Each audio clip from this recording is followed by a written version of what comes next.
At birth the child was very fair and pretty.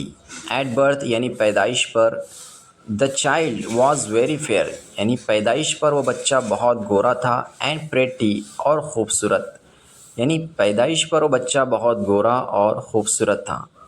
But लेकिन when she was जब वो थी 2 years old 2 साल की, लेकिन जब वो 2 साल की थी, she had an attack of small pox उस पर चेचक का हमला हुआ।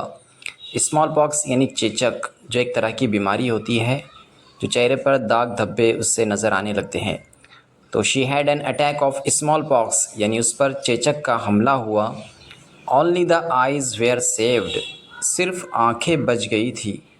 बट द एंटायर बॉडी लेकिन पूरा जिस्म वॉज परमानेंटली डिसफिगर्ड यानी हमेशा के लिए बिगड़ गया था। परमानेंटली यानी हमेशा के लिए, और डिसफिगर्ड यानी बिगड़ गया था। डिसफिगर का मतलब होता है बिगड़ जाना, ख़राब हो जाना। बाय डीप ब्लैक पॉकमार्क्स यानी काले गहरे चेचक के दाग से।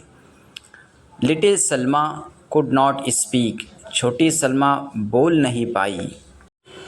टिल शी वॉज 5 जब तक वो 5 साल की थी, मतलब जब तक वो 5 साल की हुई तब तक वो बोल नहीं पाई। एंड और व्हेन एट लास्ट और जब आखिरकार, एट लास्ट यानी आखिरकार, शी लर्न टू स्पीक उसने बोलना सीखा। शी स्टैमर्ड वो हिकलाने लगी या तुतलाने लगी, दोनों आप कह सकते हैं। तो ये वीडियो हमारा यहीं पर ख़त्म होता है। इसका अगला पार्ट अगले वीडियो में आएगा। ये वीडियो ज़्यादा लंबी ना हो इसके लिए हमने इसे शॉर्ट में ही बनाया है। तो चलिए मिलते हैं अगले वीडियो में अगले टॉपिक के साथ।